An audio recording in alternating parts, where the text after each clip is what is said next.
कहते हैं कि सच की हत्या अक्सर खून से नहीं होती, वो होती है गलत जांच से। बिल्कुल। जब सच खोजने वाले ही अपनी कहानी लिखने लगे तो इंसाफ के हाथ में क्या बचता है? और यही वो सवाल है जो आज की हमारी बातचीत की बुनियाद है। आज हम 2008 के नोएडा डबल मर्डर केस पर आधारित फिल्म तलवार को समझने की कोशिश करेंगे। हाँ, ये फिल्म सिर्फ एक कहानी नहीं है, ये हमारे सिस्टम पर एक आईना रखती है। बिल्कुल। और हमारा मकसद सिर्फ इस केस के फैक्ट्स को दोहराना नहीं है, हम ये समझना चाहते हैं कि ये फिल्म एक मर्डर मिस्ट्री से कहीं ज्यादा क्यों है। सही बात है। ये एक तरह से भारतीय जांच व्यवस्था पर, मीडिया के रोल पर और हम सबकी आदत पर भी, मतलब कितनी जल्दी हम किसी को जज कर लेते हैं। एग्जैक्टली। हम देखेंगे कि कैसे एक ही अपराध की तीन बिल्कुल अलग अलग कहानियां बनती हैं। और सच तो कहीं बीच में ही दम तोड़ देता है। तो चलिए शुरू से शुरू करते हैं। कहानी का सेटअप क्या था? कहानी शुरू होती है एक बहुत ही सामान्य मिडिल क्लास घर से, नोएडा का एक फ्लैट जहां टंडन परिवार रहता है। डॉक्टर रमेश टंडन, उनकी पत्नी डॉक्टर नूतन टंडन और उनकी 14 साल की बेटी श्रुति। बाहर से देखने पर एक बिल्कुल परफेक्ट खुशहाल परिवार। हाँ, एक ऐसी सुबह तक जब सब कुछ बदल जाता है। उस सुबह माता पिता अपनी बेटी श्रुति के कमरे में जाते हैं और जो मंजर वो देखते हैं वो किसी भी माँ बाप के लिए सबसे भयानक सपना है। श्रुति अपने बिस्तर पर मृत पाई जाती है, उसका गला कटा हुआ है। घर में आप सोच सकते हैं मातम और दहशत का माहौल है। और यहीं से उस घर में पुलिस की एंट्री होती है और मुझे लगता है पुलिस के पहले कदम के साथ ही केस की तकदीर भी तय हो गई थी। हाँ बिल्कुल। एक प्रोफेशनल जांच शुरू करने के बजाय पुलिस वाले क्राइम सीन को देखकर ही मन में कहानी बना लेते हैं। और वो कहानी थी ऑनर किलिंग की। हाँ, उन्हें लगता है कि माता पिता ने ही अपनी बेटी को मारा है। और इस एक अजम्पशन ने, इस एक धारणा ने पूरी इन्वेस्टिगेशन का डायरेक्शन ही बदल दिया। और इसका असर तुरंत दिखता है। देखिए, क्राइम सीन को सिक्योर करना किसी भी जांच का पहला और सबसे जरूरी कदम होता है। यहाँ ऐसा कुछ नहीं होगा। कुछ भी नहीं। घर में पड़ोसी, रिश्तेदार, यहाँ तक कि मीडिया का भी आना जाना लगा रहा। तो जो भी कीमती सबूत हो सकते थे, जैसे फिंगरप्रिंट्स, खून के धब्बे, वो सब नष्ट हो गए, या जिसे लीगल लैंग्वेज में कहते हैं कंटैमिनेट हो गए। कंटैमिनेट मतलब अब आप कोर्ट में साबित ही नहीं कर सकते कि कौन सा सबूत किसका है। हाँ, तो इसेंशियली पुलिस ने पहले घंटे में ही लीगली अपने केस को खत्म कर दिया था। सबूत ढूंढने के बजाय उनका पूरा फोकस माता पिता पर दबाव बनाने पर था। बिल्कुल, उनसे जुर्म कबूल करवाने पर। ये एक तरह का कन्फर्मेशन बायस था। कन्फर्मेशन बायस मतलब जब आप पहले से ही मान लेते हैं कि मुजरिम कौन है, तो आप सबूत नहीं खोजते। आप बस अपनी थियरी को सही साबित करने के लिए चीजें ढूंढते हैं। आप वही देखते हैं जो आप देखना चाहते हैं। तो पुलिस ने अपनी कहानी तय कर ली थी, केस क्लोज्ड जैसा माहौल था। लेकिन वो कुछ ऐसा नजरअंदाज कर गए थे जो उनकी पूरी थ्योरी की धज्जियां उड़ाने वाला था। बिल्कुल। और वो चीज ठीक उनकी नजरों के सामने थी, बल्कि उनके सिर के ठीक ऊपर। घर की छत। हाँ, अगली सुबह जब केस पूरी तरह से माता पिता के खिलाफ जा रहा था, तब घर की छत पर उनके घरेलू नौकर हेमराज की लाश मिलती है। एक ही घर में 24 घंटे के अंदर 2 लाशें। ये किसी भी इन्वेस्टिगेशन के लिए एक बॉम्बशेल था। और इसने पुलिस की ऑनर किलिंग वाली थ्योरी पर एक बहुत बड़ा सवाल खड़ा कर दिया। सबसे बड़ा सवाल, अगर माता पिता ने अपनी बेटी को मारा तो हेमराज की लाश छत पर क्या कर रही है? और सबसे बड़ी बात, छत का दरवाजा बाहर से बंद नहीं था। मतलब कोई भी वहां आ जा सकता था। हाँ, एक लॉजिकल इन्वेस्टिगेटर यहां रुकता और अपनी पूरी थ्योरी पे दोबारा सोचता। पर ऐसा नहीं हुआ। नहीं, अपनी नाकामी और पहली गलती को छुपाने के लिए पुलिस ने अपनी कहानी को और ज्यादा तोड़ मरोड़ दिया।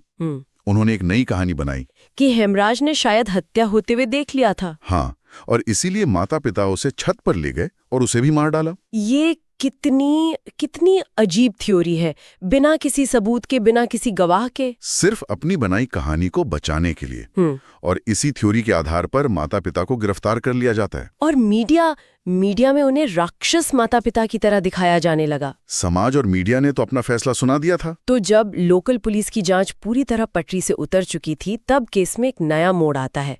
मामला सीबीआई को सौंप दिया जाता है। और यहाँ फिल्म में उस किरदार की एंट्री होती है जो मेरे हिसाब से इस फिल्म का दिल है। सीबीआई के मुख्य जांच अधिकारी अश्विन कुमार। और इस रोल में इरफान खान। अश्विन का किरदार उस शोर शराबे वाली एग्रेसिव पुलिसिंग के बिल्कुल उल्टा है। वो शांत है, मेथोडिकल है और सिर्फ सबूतों पर यकीन करता है ना कमाल। वो सीन याद है जब वो पहली बार केस की फाइलें देखता है? उसके चेहरे पे गुस्सा नहीं, बल्कि एक गहरी निराशा होती है। वो समझ जाता है कि ये केस कितना बिगाड़ा जा चुका है। हाँ, इरफान ने उस किरदार में जो ठहराव लाया है वो कमाल का है। वो एक लाइन कहता है, जब केस शोर करता है तब इन्वेस्टिगेटर्स को चुप रहना पड़ता है। ये सिर्फ एक डायलॉग नहीं है, ये उसके किरदार की पूरी फिलॉसफी है। और वो आते ही उन गलतियों को पकड़ता है जिन्हें लोकल पुलिस ने नजरअंदाज किया था। वो दोबारा क्राइम सीन की जांच करता है, गवाहों से फिर से बात करता है। और उसे माता पिता के खिलाफ एक भी ठोस सबूत नहीं मिलता। नहीं, उसे लगने लगता है कि कहानी वो नहीं है जो बताई जा रही है। और यहीं से फिल्म अपनी सबसे पावरफुल टेक्निक का इस्तेमाल करती है, रशोमोन इफेक्ट। हाँ, रशोमोन इफेक्ट। ये बहुत ही ब्रिलियंट तरीका है। फिल्म हमें ये नहीं बताती कि सच क्या है, वो हमें दिखाती है कि एक ही घटना के कितने सच हो सकते हैं। बिल्कुल, वो एक ही क्राइम सीन को 3 बार रिक्रिएट करती है, 3 अलग-अलग नजरियों से। और दर्शक के तौर पर ये आपको एक तरह से जज की कुर्सी पर बिठा देता है। तो चलिए इन 3 वर्जन्स को थोड़ा और गहराई से देखते हैं। पहला वर्जन तो पुलिस की थ्योरी। हाँ, पुलिस की थ्योरी। जैसा हमने बात की, रमेश टंडन ने गुस्से में श्रुति को मारा, हेमराज ने देख लिया तो उसे भी मार दिया। इस थ्योरी की सबसे बड़ी कमजोरी ये थी कि ये सिर्फ अजम्पशन पर आधारित थी, सबूत पर नहीं। ये संस्थागत अहंकार, जिसे इंस्टीट्यूशनल ईगो कहते हैं, उसका एक क्लासिक केस था। फिर आता है दूसरा वर्जन, जो सीबीआई अफसर अश्विन कुमार की जांच पर आधारित है। ये थ्योरी कहती है कि उस रात नौकर हेमराज और उसके दोस्त छत पर पार्टी कर रहे थे। शायद शराब के नशे में कोई झगड़ा हुआ जिसे श्रुति ने देख लिया, और पकड़े जाने के डर से नौकरों ने श्रुति की हत्या कर दी। बाद में आपस के झगड़े में हेमराज भी मारा गया। ये थ्योरी ज्यादा लॉजिकल लगती है ना? लॉजिकल तो लगती है, लेकिन इसकी भी अपनी परेशानियां थी।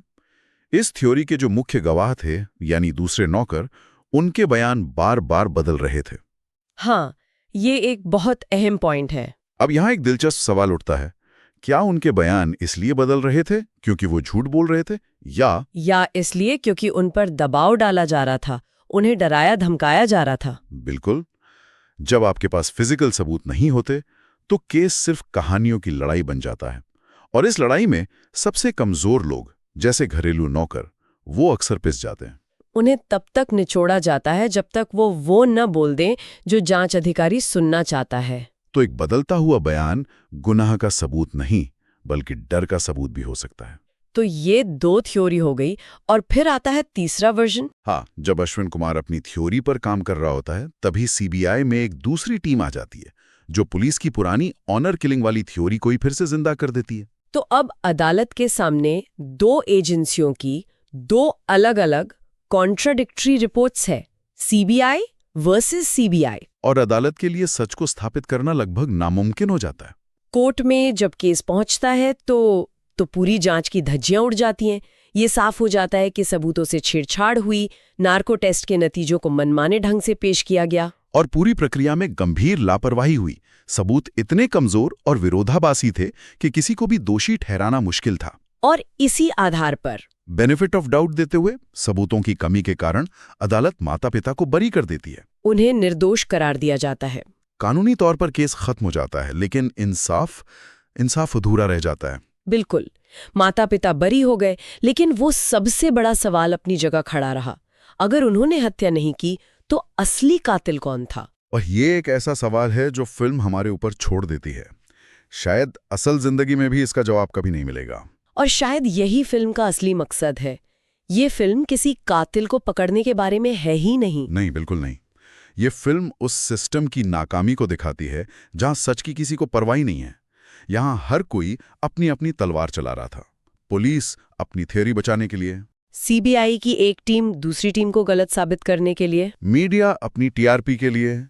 इस पूरी लड़ाई में हर विभाग का अहंकार सच से कहीं ज्यादा शक्तिशाली हो गया था। फिल्म का वो क्लाइमैक्स सीन इस बात को बहुत खूबसूरती से दिखाता है।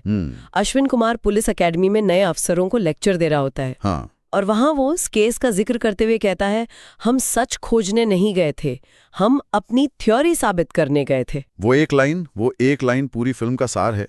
जांच का मकसद सच खोजना नहीं, बल्कि अपनी बनाई हुई कहानी को सच साबित करना बन गया था। और इस लड़ाई में हार किसी व्यक्ति या परिवार की नहीं हुई, हार सच की हुई। तलवार इंसाफ के लिए नहीं चली, तलवार खुद सच पर चल गई। फिल्म का अंत भी बहुत पावरफुल है, बहुत हॉन्टिंग है।